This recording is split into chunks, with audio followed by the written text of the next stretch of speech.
Hello and welcome back to Morrowind, where we were about to talk to Caius Cazades and find out what he and the Imperial Blades have for us to do.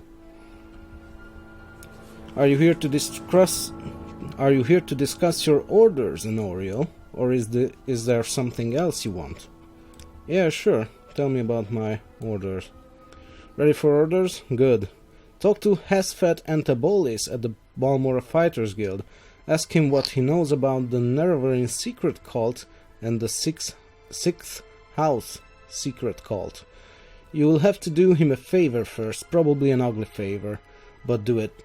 Then get the information from Antabolis and report back to me. By the way, Hesfet is a student of Morrowind history. Take the chance to get a little education. And I have a few history books in here. Help yourself.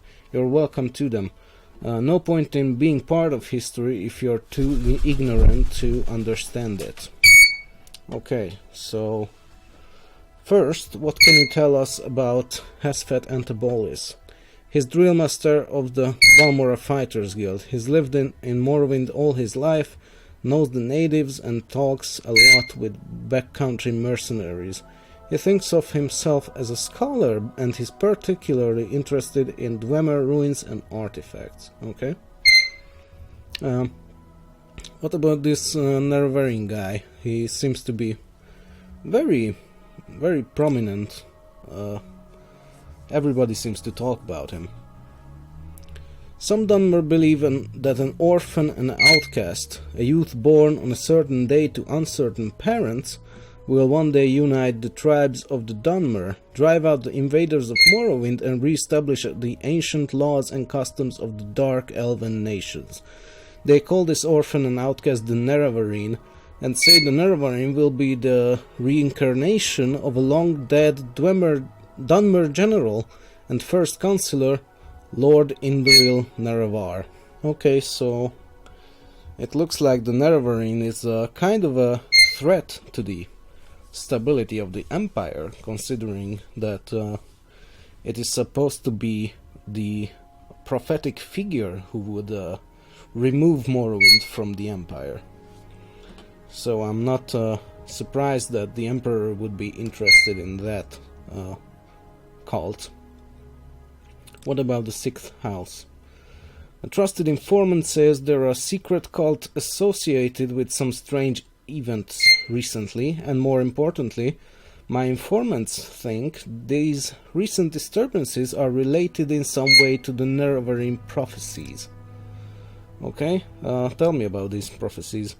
The illiterate Ashlanders pass down their customs and history in the form of poetic verses. Among the things they preserve in verse are the dreams and prophetic visions of their wise women, in particular the verses that foretell the coming of the Nerevarine.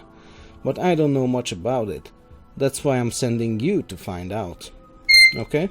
Now what can you tell me about Morrowind history then?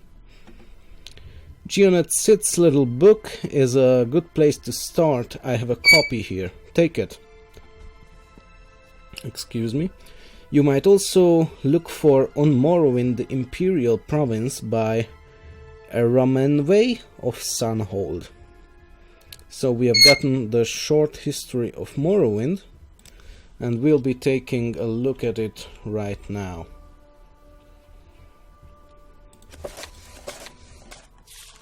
It's 10 pages long, we can do that. A short history of Morrowind by Gionet Sid, from the introduction. Led by the legendary prophet Weloth, the ancestors of the Dunmer exiled from Altmer cultures in present-day Somerset Isle came to the region of Morrowind. In earliest times, the Dunmer were harassed or dominated by Nord sea raiders. When the scattered Dunmer tribes consolidated into the predecessors of the modern Great House clans, they threw out the Nord oppressors and successfully resisted further incursions. The ancient ancestor worship of the tribes was in time superseded by the monolithic tribunal temple theocracy, and the Dunmer grew into a great nation called Resdain. Resdain was the last of the provinces to submit to Tiber Septim. Like Blackmarsh, it was never successfully invaded, and was peacefully incorporated by treaty into the empire as the province of Morrowind.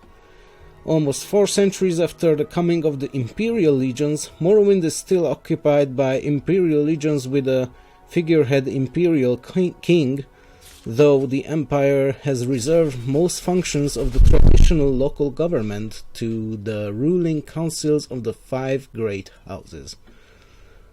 On Wardenfell district. In the Third Era 414, Wardenfell territory, previously a temple preserve under Imperial protection, was reorganized as the Imperial Provincial District. Wardenfell has been maintained as a preserve administered by the temple since the Treaty of the Armistice, and except for a few Great House settlements sanctioned by the temple, Wardenfell was previously uninhabited and undeveloped.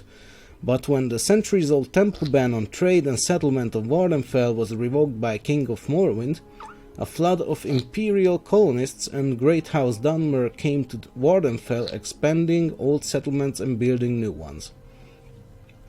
The new district was divided into Redoran, Laalu, Telvanni and Temple districts, each separately administered by local house councils or temple priesthoods, and all under the advice and consent of Duke Dren and the District Council of Ebonheart. Local law became a mixture of house law and imperial law in house districts, jointly enforced by the House Guards and the Legion Guards, with temple law and imperial law enforced in temple districts by ordinators. The temple was still recognized as the majority religion, but worship of the 9 divines was protected by legions and encouraged by imperial cult missions. The temple district included the city of Vivek, the fortress of Ghostgate, and all sacred and profane sites, including those blighted areas inside the Ghost Fence, and all unsettled and wilderness areas on Wardenfell. In practice, this district included all parts of Wardenfell not claimed for Redoran, Laalu or Telvanni districts. The temple stubbornly fought all development in their district and were largely successful. House Laalu, in combination with imperial colonists, embarked on a vigorous campaign of settlement and development. In the decades after reorganization, Balmora and the Ascadian Isles regions have grown steadily. Galdora and Pelagiad are completely new settlements, and all legion forts were expanded to accommodate larger garrisons. House Telvanni, normally conservative and isolationist, has been surprisingly aggressive in expanding beyond the traditional tower villages. Disregarding the protests of the other houses, the temple, the duke and the district council, Telvanni pioneers have been encroaching on the wildlands preserved to the temple. The Telvanni council officially disavows responsibility for these rogue Telvanni settlements, but it is an open secret that they are encouraged and supported by ambitious Telvanni mage lords. Under pressure from the temple, conservative House Redoran has steadfastly resisted expansion in their district. As a result, House Redoran and the temple are in danger of being politically and economically marginalized by the more aggressive and expansionist Laalu and Telvanni interests. So that's interesting. And it looks like the Telvanni and the temple are against each other in these regional interests. So Telvanni are taking place from the temple, and Laalu are also expanding widely, while Redoran and the temple are kind of taking a back seat, maybe. Let's read ahead. The Imperial administration faces many challenges in the Wardenfell district, but the most serious are the Great House rivalries, animosity from the Ashlander nomads, internal conflicts within the temple itself, and the Red Mountain Blight. Struggles between the great houses, temple and imperial interests to control Wardenfell's resources could at any time erupt into a full-scale war. Ashlanders raid settlements, plunder caravans and kill foreigners on their wild lands. The temple has unsuccessfully attempted to silence criticism and calls for reform within its ranks. But most serious are the plagues and diseased hosts that produced by the Blightstorm sweeping out from Red Mountain. Wardenfell and all Morrowind have long been menaced by the legendary evils of Dagoth Ur and his Ash Vampire kin dwelling beneath Red Mountain. For centuries the temple has contained this threat within the Ghost Fence, but recently the temple's resources will have faltered. Recently the temple's resources and will have faltered, and the threat from Red Mountain has grown in scale and intensity. If the Ghost Fence should fail, and hosts of blighted monsters were to spill out across Wardenfell's towns and villages, the Empire might have no choice but to evacuate Wardenfell district and abandon it to disease and corruption. Okay, so it looks like Wardenfell is in pretty big danger of these what are they called? Ash Vampire guys, with Daggerter's lead, and it seems that there are also other political issues that are also with the political issues it's harder to prevent these Ash Vampire folks from taking over, so that is rough. We should probably come up with some plans to not be here if that shit hits the fan, as they say. So thanks for the history lesson. And there is another history book here about the War of the First Council, which is also very interesting. So we should probably go ahead and read that before we go on. It's not as long as the other one, so we should be fine. The War of the First Council. This account by the imperial scholar Agrippa Fundilius is based on various imperial and Dunmer sources and written for Western readers. The War of the First Council was a first-age religious conflict between the secular Dunmer houses Dwemer and Dagoth, and the unorthodox Dunmer houses Indoril, Redoran, Dres, Lalu, and Telvanni. The First Council was the first pan-Dunmer governing body, which collapsed over disputes about the sorceries and enchantments practiced by the Dwemer and declared profane by the other houses. This is very interesting because I thought the Dwemer were a separate race from the Dunmer. So it's interesting that the Dunmer had a Dwemer house. If I read that correctly, anyway. Yeah, it seems like in the first stage the House Dwemer was a Dunmer house. And also House Dagoth, which is, as we found out, the 6th house.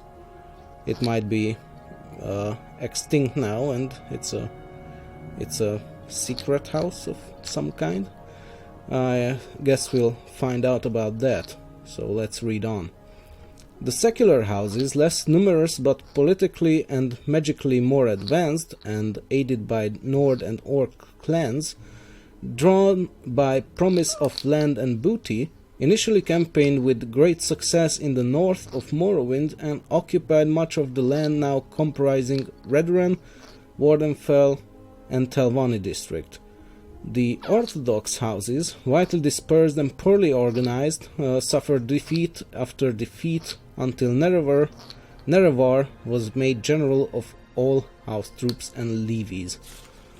Nerevar secured the aid of nomad barbarian tribesmen and contrived to force a major battle at the secular stronghold of Red Mountain on Wardenfell. The secular forces were outmaneuvered and defeated with the help of Ashlander scouts, and the survivors forced to take refuge in the Dwemer stronghold at Red Mountain.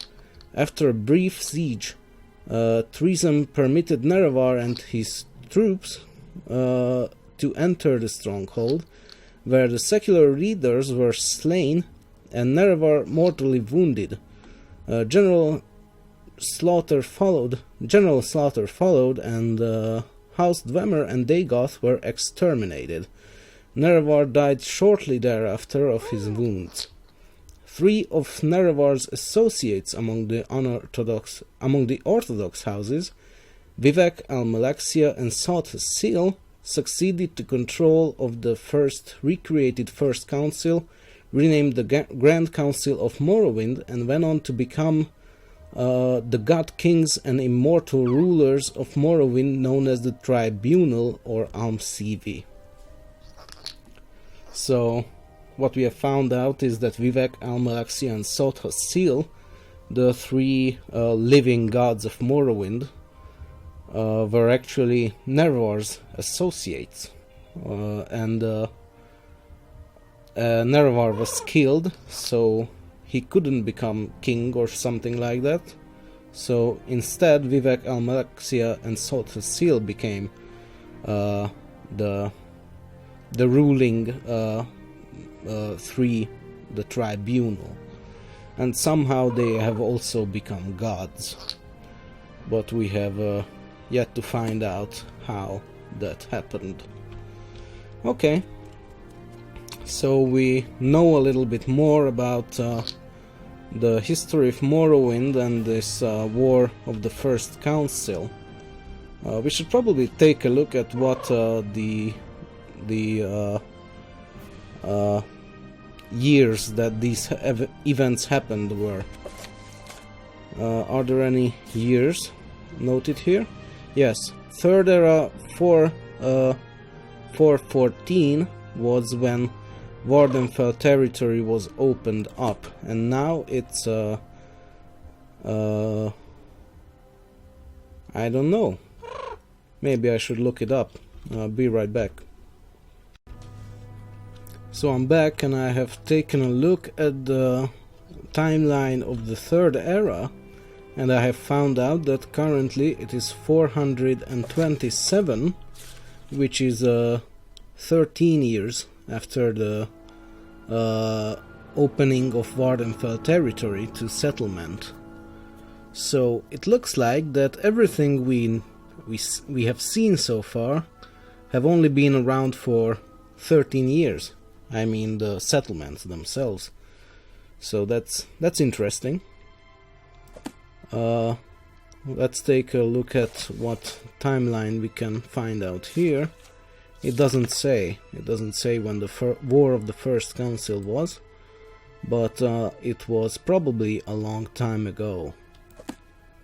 So that's enough about Morrowind history for now, and we should probably go ahead and head over to the Fighters Guild and do our orders, carry out our orders for the blades. It's a fine enough city.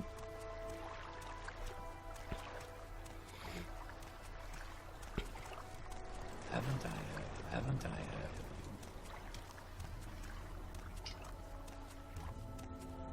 I greet you as a friend.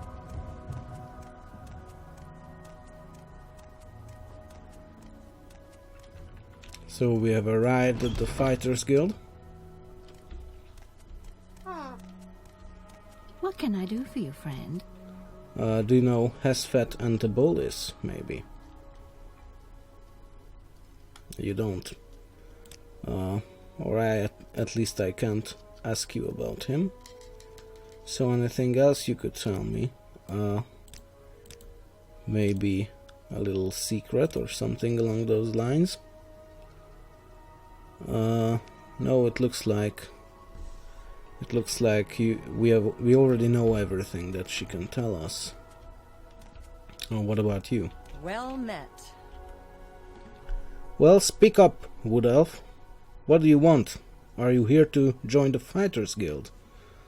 Maybe I am, actually. You look like you could take care of yourself. Before I sign you up, you might want to look at the Fighters Guild charter. Are you ready to sign up now? Yeah, sure, let's read the charter. Your duties are to your lords and brethren. In all ways proceed with honor and valor. Keep a keen and watchful mind and never succumb to the craven tricks of the weak. As a member, you are permitted to use items in our equipment chest. It is traitorous to fight or thieve from other members of your guild. If you break these rules, you must speak with at least a warder of the guild and redeem your standing. Do you feel you can uphold these simple ideals? Yeah, sure. Let's join the Fighters Guild. You are now an Oriole the Associate in the Fighters Guild. Work hard, follow orders, and you'll do just fine. Seek me out if you feel you are ready for advancement. Yeah, I feel that way. Your talents are noteworthy, but some question your depth of devotion. Perform more duties for the Fighters Guild and you will earn your place. Okay. Sure, so what about this equipment chest? You'll find basic supplies, arrows, bolts, healing potions. If you need more healing than that, head to the temple. We are able to resupply the chest once in a while, but don't count on it. Okay. So what else can you tell me? What can you tell me about the Fighters Guild? It's simple in Oriole. Citizens give us duties and gold, and I pass some of them on to you. When you're ready for advancement, just come ask me and I'll tell you if you're ready or not. Okay. What are your requirements? The guild selects for strength and endurance steward, accept only those proficient with long blade, axe, blunt weapons. Guildsmen must know how to block and how to fight in heavy armor. Guildsmen must also provide for the repair and upkeep of their armor.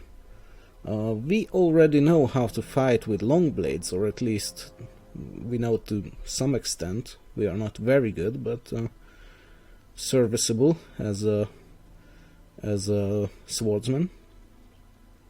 But we don't know how to fight in heavy armor. We'll probably don't need that. So let's ask her about the rules. Your duties are to your lords and brethren in all ways, blah blah blah blah blah. We have already heard this. If you break these rules, blah blah blah. Okay.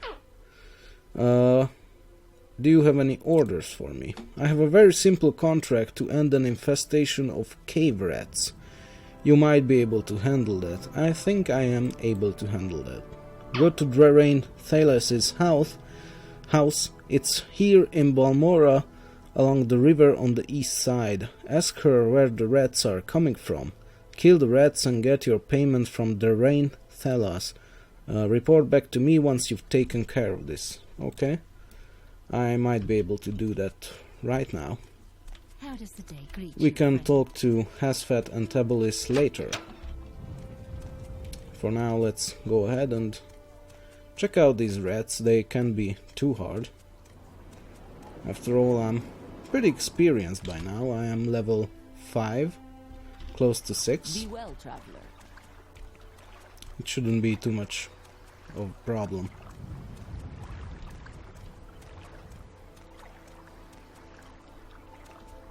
Nah, it's this one. Okay.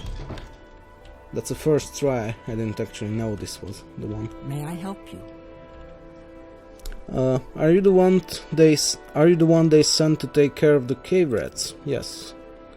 These rats are such a nuisance. I'm worried they will eat all of my pillows. You like pillows, don't you, Noriel? Not particularly. Anyway, I've got one trapped in my bedroom here, and the other two are in my storage area upstairs. Rats, that is, not pillows. Here's the key for that door. There are at least 3 of the beasts. I hope they haven't gotten into my good pillows. I'm going to take a guess, and I think she likes pillows to some extent. Yeah, I'm going to kill them. Do you know anything else?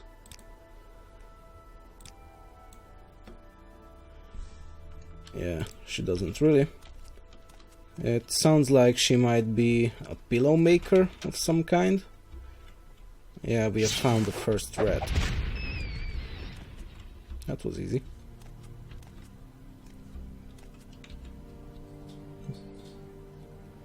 And another sermon from the 36 lessons of Vivek, the sermon 20. And it gave us a point in Longblade, which is great. We are not going to read this because it seems like it's more of the nonsense that we have read before. So we are going to...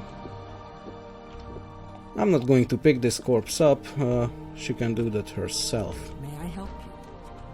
That's not part of my contract, and Oriel doesn't like to work for free.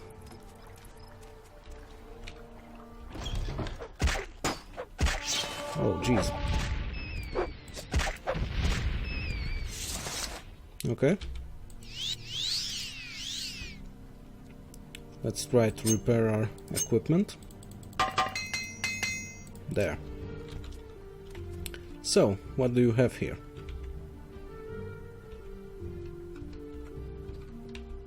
A bunch of food I don't need.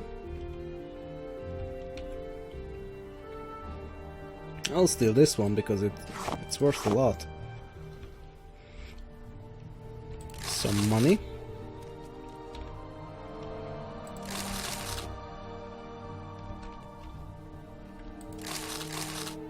And the potion of restore strength, sure, I'll take that.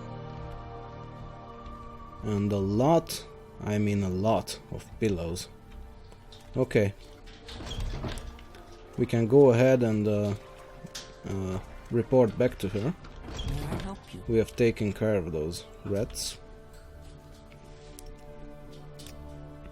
I'll take your word that the cave rats are dead. Here, take these 100 septims. It's what I agreed to pay the Fighters Guild. Okay. What can you tell me about the Fighters Guild? The Fighters Guild in Balmora is on Trade Street west of the river on the right as we head north to the Forceful Plaza, blah blah blah. Idis Fire Eye is the steward. Look for her if you're thinking of joining the Fighters Guild.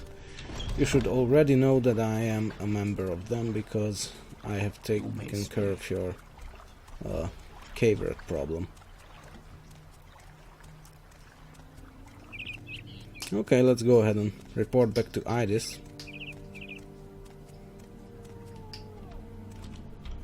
This is the Mages Guild. Yeah. Let's just jump over this little gap here. Aren't you a sight? What can I do for you?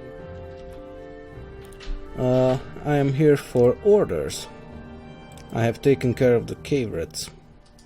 So you killed the rats in Oriel? Not bad for you. You ready for more orders? Yeah, sure, but first... the Fighters Guild recognizes you in Oriel. You are now an Oriel the Apprentice. Okay. No more advancement. Okay. Orders. Local egg mine has problems with egg poachers, and you're going to solve those problems. Yeah, sure. Yes, egg poachers. May sound silly, but those Quoma eggs are among the few things worth exporting from this nasty little province. Drambaro, the owner of Shulk Egg Mine, wants to make an example of those thieves. To keep other miners from getting funny ideas, the egg poachers Sevilo Othan and Dainila Veles are former egg miners and long-time local troublemakers. You can handle that, can't you? Report back when the poachers are dead. Yeah, sure, I'll do that. But first, before I leave Balmora, I should probably report to Hasfat Antabolis, or rather, not report, but ask him about those topics that Caius sent us to talk about. It's 9 PM, I don't need to rest yet. I mean, I need to rest because I have just leveled up. And while we're here, let's also just rest through the night. 10 PM, let's rest for 8 hours. Let's put 2 points in strength, 3 points in personality, and 1 point in luck, as usual. We have ascended to level 6. You sense yourself more aware, more open to new ideas. You've learned a lot about Morrowind. It's hard to believe how ignorant you were, but now you have so much more to learn. That's true, we have learned a lot about Morrowind and its history. So let's go ahead and talk to this guy, who seems to be a historian of some sort. I'm listening. Okay. You are Hasfat Antabolis, I assume.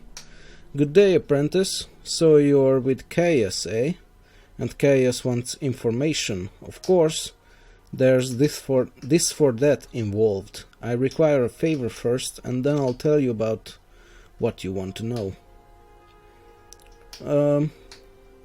Okay.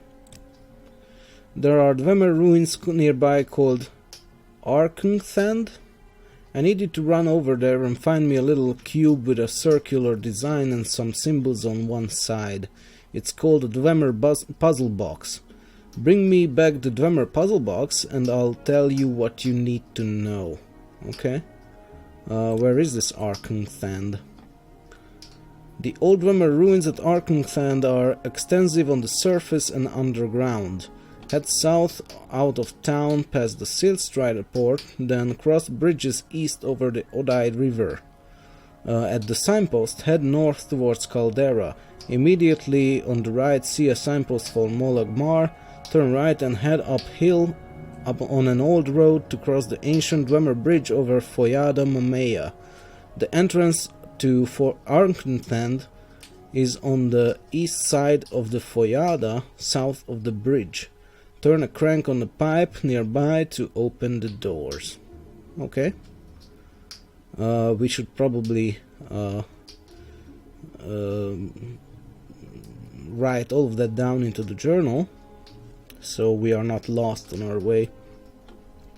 What is a Foyada? Foyada means fire river in the native Ashlander language. The deep ash-dark ravines that run down from the Red Mountain volcano are called Foyada. The lava from Red Mountain is very fluid and it runs almost like water, and during an eruption fire rivers run down the mountain, clearing the ravines of vegetation. Because they have good footing, are clear of brush and run long distances, the natives use them like roads. Okay? What's a Dwemer puzzle box? What is this thing we are looking for? The little cube I'm looking for is about the size of a fist, maybe a little bigger. It will be made of a copper metal with a circular design and symbols on one side and some lined marks on the other sides. That's all I want, that little cube. Okay? We can probably take care of that. So, what do you know about the 6th house? Maybe we can find out a little. You have to do a favor first. then we can talk about the 6th house. Okay. Nerevarine, same thing. Sure. What about the Fighters Guild? Services are cheap and get cheaper as you advance in rank, but since Showring Heart, the new guildmaster deposed my old friend Perseus Mercius, things have gone a bit sour. My advice is to watch yourself with Heart and his cronies. They got more ambition than sense. Go see Perseus Mercius in Aldrune and listen to what he tells you. Yeah, sure, we'll talk about him, talk to him at some point. But for now, let's ask him about the disappearance of the dwarves. What happened to them? The disappearance of the dwarves predates imperial written records. Dunmer oral accounts record that the Dwemer were utterly destroyed by the gods for profane practices and impiety. Dwarven ruins are scattered across Tamriel, and weapons, armor, housewares, coins, and other items of Dwemer design are often found, but the circumstances surrounding the disappearance of the dwarves remains one of Tamriel's greatest mysteries. So I have to wonder, are these dwarves the same Dwemer that was in the War of the First Council? Because that was House Dwemer, and I believe they were destroyed in the war, or immediately after it.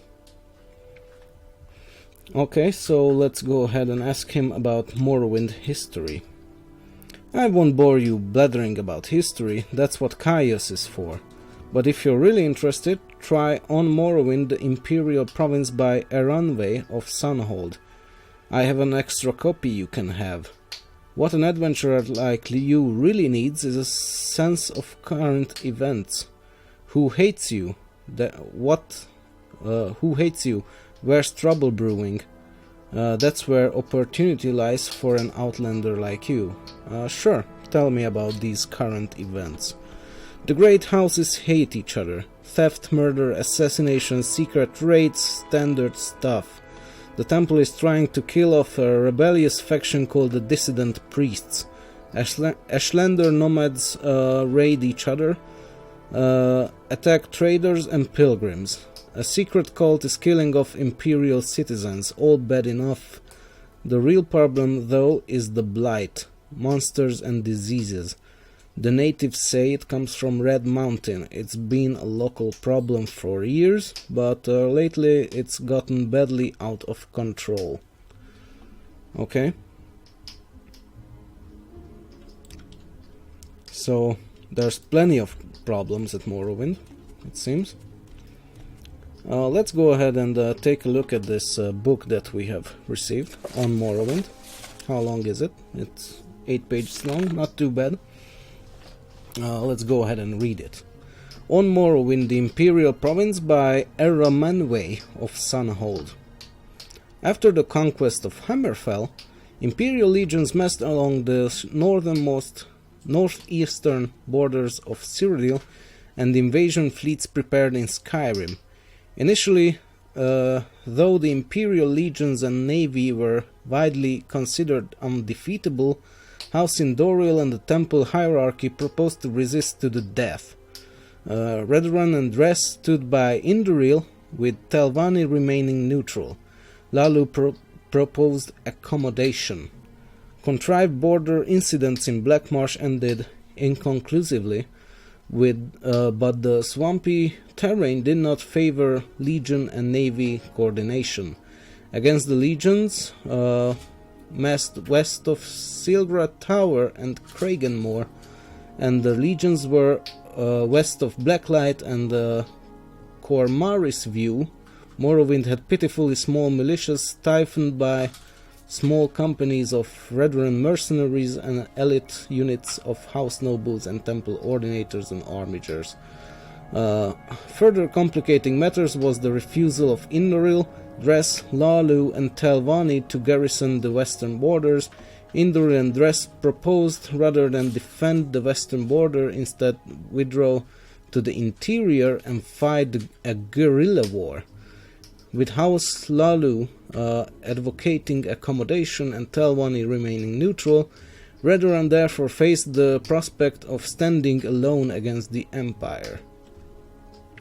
The situation changed radically when Vivek appeared in person in Vivek City to announce his negotiation of a treaty with Emperor Tiber Septim, reorganizing Morrowind as a province of the Empire, but guaranteeing all rights of faith and self-government. A shocked temple hierarchy, which apparently had not been consulted, greeted the announcement with awkward silence. Indoril swore they would resist to the death with the loyal support of Dress, while Redoran, grateful for a graceful excuse to avoid facing the legions unsupported, joined with Lalu in welcoming the agreement. Telvanni, seeing which way the wind blew, joined with Lalu and Redoran in supporting the treaty. So we can already see that the House Lalu, Redoran and Telvanni were the first three great houses to welcome Imperials, and this might have led to their rights in Wardenfell to get new territory along with Imperials and the Temple. So let's read on a little bit. Nothing is known of the circumstances of the personal meeting between Septim and Vivek, or where it took place, or the preliminaries which must have preceded the treaty. The public reason was to protect the identities of agents involved. In the West, speculation has centered around the role of Zurin Arctus in brokering the agreement. In the East, rumors suggested that Vivek offered Numidium to aid in the conquest of the Altmer and Somerset Isle in return for significant concessions to preserve self-rule, house traditions and religious practices in Morrowind.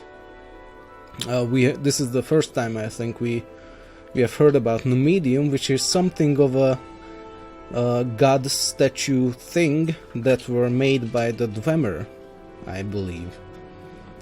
The Lord High Consilar of the Grand Council and Indoril refused to accept the treaty and refused to step down. He was assassinated and replaced by a Lalu. House Lalu took the opportunity to settle some old scores with House Indoril, and a number of local councils changed hands in bloody coups. More blood was shed in these inter-house struggles than against imperial legions during Morrowind's transition from independent nation to a province of the Empire. The generals of the legions had dreaded an invasion of Morrowind. The Dunmer were widely regarded as the most dreadful and fanatic foes, further inspired by the temple and clan traditions. The generals had not grasped the political weaknesses of Morrowind, which Emperor Tiber Septim recognized and exploited.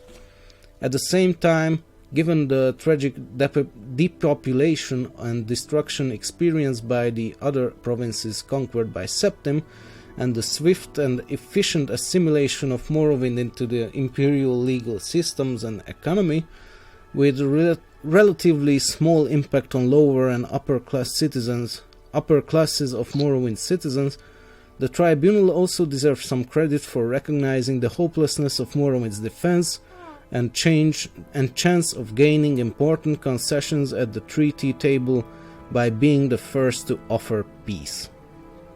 By contrast, many Indoril nobles chose to commit suicide rather than submit to the Empire, with the result that the house was significantly weakened during the period of transition, guaranteeing that they would lose much of their influence and power to House Lalu, whose influence and power was waxing with its enthusiastic accommodation with the Empire. The temple hierarchy more skillfully managed their loss of face, remaining aloof from political struggles and earning the goodwill of the people by concentrating their economic, educational and spiritual welfare. Okay, so that was a little insight into how Morrowind became part of the Empire. And it looks like this was one of the provinces who came out the best from the Empire, from being conquered in the Empire. Although they were not conquered, they were assimilated by treaty, which is precisely the reason how they came out the best out of all the provinces.